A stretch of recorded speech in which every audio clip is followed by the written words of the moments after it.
في مصر في مصانع اتبنت واتجهزت واتصرف عليها ملايين ومليارات، لكن بدل ما خطوط الإنتاج تدور، المصنع يقف سنين بسبب مديونية أو نقص خامات أو مشكلة ترخيص أو سوء إدارة. وفي نفس الوقت الدولة بتبدأ مصانع ومشروعات جديدة من الصفر. وهنا السؤال، هل إحنا محتاجين فعلاً نبني أكتر؟ ولا محتاجين الأول نشغل اللي واقف؟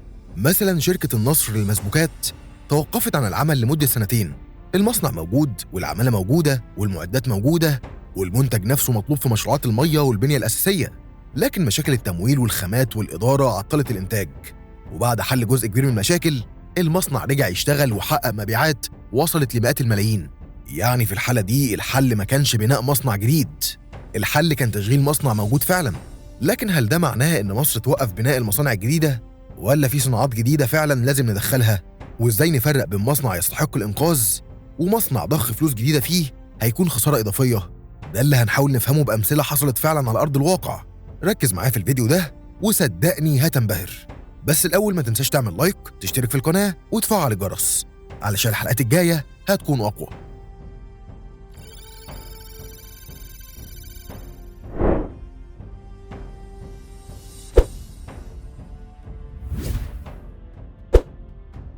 جهود كبيرة بتتم خلال الفترة الحالية في قطاع الصناعة. احنا شايفين الحقيقة شغل كبير قوي في قطاع الصناعة ودعم كامل للمصانع والشركات المتوقفة. من ضمن الشركات اللي كانت متوقفة ورجعت للعمل تاني كانت شركة النصر للمسبوكات.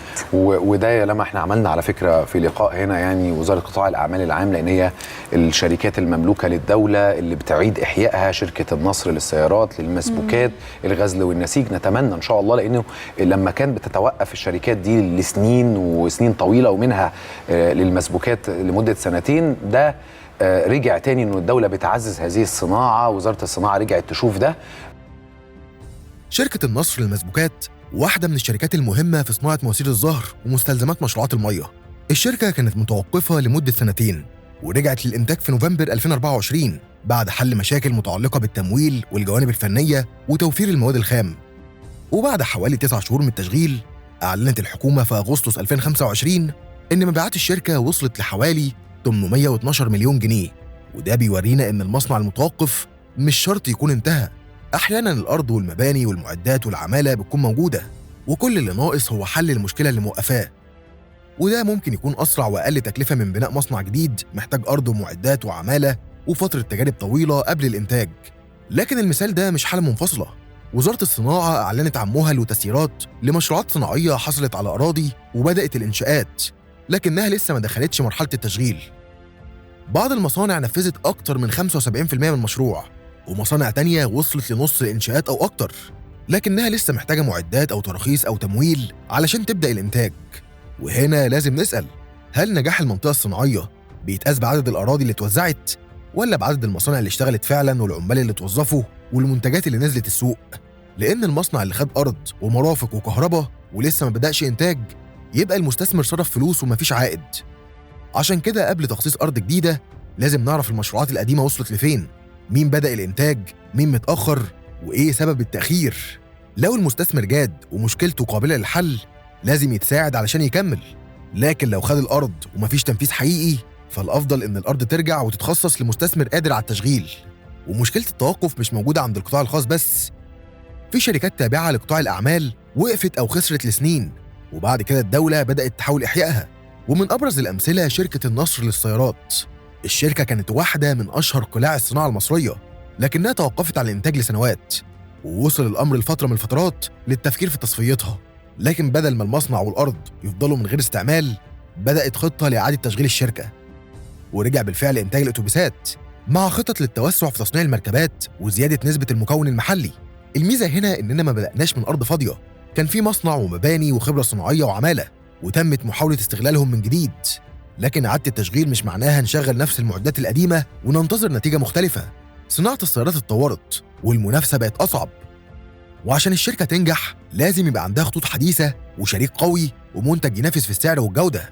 يعني تشغيل المصنع لازم يكون مبني على خطة وسوق حقيقي، مش مجرد إعلان إنه رجع.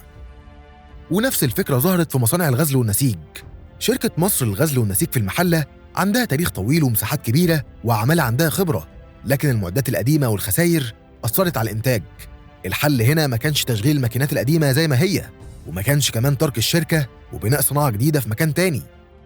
الخطة اعتمدت على تحديث المصانع وتركيب ماكينات جديدة والاستفادة من الأرض والخبرة والعمالة الموجودة، وده نموذج مهم، مش تشغيل القديم زي ما هو، ومش هدم كل حاجة والبدء من الصفر، لكن تطوير المصنع الموجود علشان يرجع ينافس.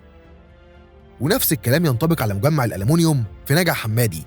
بدل ما يكون السؤال دايما نبني مصنع ألمنيوم جديد، ممكن نسأل الأول: هل نقدر نرفع إنتاج المجمع الموجود؟ هل نقدر نقلل استهلاك الطاقة ونضيف خطوط تنتج سلع أعلى قيمة بدل بيع منتجات بسيطة؟ أحياناً إضافة خط إنتاج جديد داخل مصنع قائم بيحقق نتيجة أسرع من إنشاء مجمع كامل جديد. لكن هنا لازم نوضح حاجة مهمة: مش كل مصنع قديم يستحق الإنقاذ.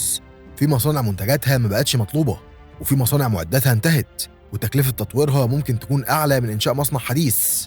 وفي شركات مشكلتها مش نقص التمويل، لكن إن المنتج نفسه مش قادر ينافس. لو شغلنا مصنع بينتج سلعة محدش محتاجها، هنستهلك كهرباء وخامات وندفع أجور، وفي الآخر المنتج هيتخزن. عشان كده كل مصنع لازم يدرس لوحده: هل المنتج مطلوب؟ هل المصنع يقدر ينافس في السعر والجودة؟ هل المعدات قابلة للتحديث؟ وهل تكلفة تشغيله أقل من بناء بديل جديد؟ لو الإجابة يبقى إعادة تشغيله أولوية. لكن لو المصنع ملوش سوق وتحديثه غير اقتصادي، ممكن الأفضل تغيير نشاطه أو استغلال أرضه ومبانيه في صناعة جديدة.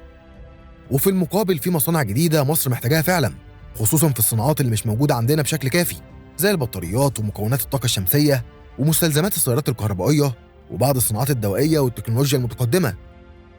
لو مصر بتستورد المنتج بمليارات ومفيش مصنع قائم يقدر ينتجه، يبقى إنشاء مصنع جديد هنا ضرورة، لأن الاقتصاد بيتغير وما ينفعش نفضل متعلقين بالصناعات القديمة ونفوت صناعات المستقبل. كمان في مشروعات جديدة بتساعد المصانع القائمة نفسها. لو منطقة صناعية فيها عشرات المصانع لكن مفيش محطة معالجة مياه كافية، فالمحطة الجديدة هتساعد المصانع كلها على التشغيل والتوسع. ولو مصانع الصعيد بتعاني في نقل منتجاتها للمواني، فالطرق والمواني الجافة ممكن تقلل تكلفة النقل وتزود فرص التصدير. هنا المشروع الجديد مش منافس للمصانع القديمة، ده مشروع بيكملها ويساعدها تشتغل. إذن الحل مش إننا نختار بين القديم والجديد بشكل مطلق، لكن عندك مصنع متوقف منتجه مطلوب ومشكلته قبل الحل، شغله. لو عندك مصنع اتنفذ منه 80%، كمله بدل ما تبدأ مشروع جديد وتسيبه ناقص. لو عندك صناعة مصر مش بتنتجها وبتستوردها بكميات كبيرة، ابني مصنع جديد. لو عندك مصنع قديم منتجه انتهى وتطويره هيكلف أكتر من قيمته، غير نشاطه بدل ما تضخ فيه فلوس جديدة. وعشان القرارات دي تبقى مبنية على معلومات، فمصر محتاجة حصر واضح للمصانع المتوقفة والمتعثرة. نعرف اسم كل مصنع، مكانه، سبب توقفه، وحالة معداته وعدد عماله والتكلفة المطلوبة لتشغيله. وبعد كده تتقسم المصانع: مصانع ترجع بسرعة، مصانع محتاجة تحديث أو شريك جديد، ومصانع استمرارها غير اقتصادي والأفضل تغيير نشاطها. والدولة مش لازم تدير كل مصنع بنفسها، ممكن تدخل إدارة متخصصة أو شريك من القطاع الخاص يوفر التمويل والتكنولوجيا والتسويق، لكن بعقود واضحة وتقييم عادل للأصول، عشان المصنع ما يتباعش بأقل من قيمته، وفي نفس الوقت ما يفضلش متوقف لسنين، لأن الأصل المتوقف بيخسر قيمته كل يوم. المعدات بتتهالك والعمالة المدربة بتمشي والديون بتزيد والسوق بيروح لمنافس تاني.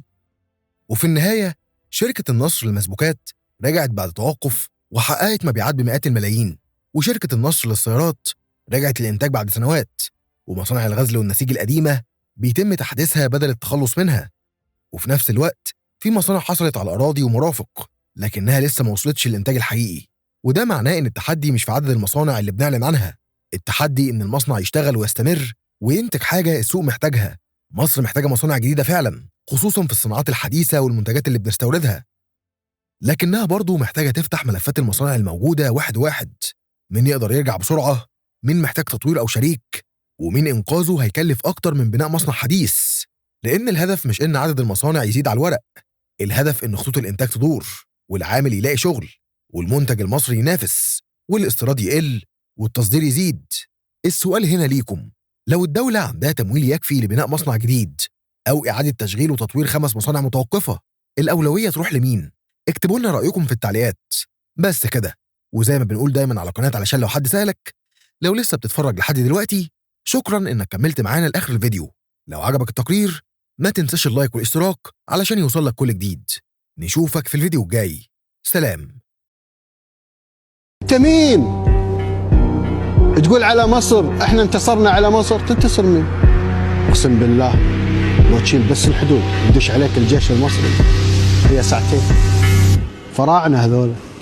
قسما بالله اللي هيقرب لها لاشيله من فوق وش الارض. ارضي وانا حر، ولا تلومن الا انفسكم.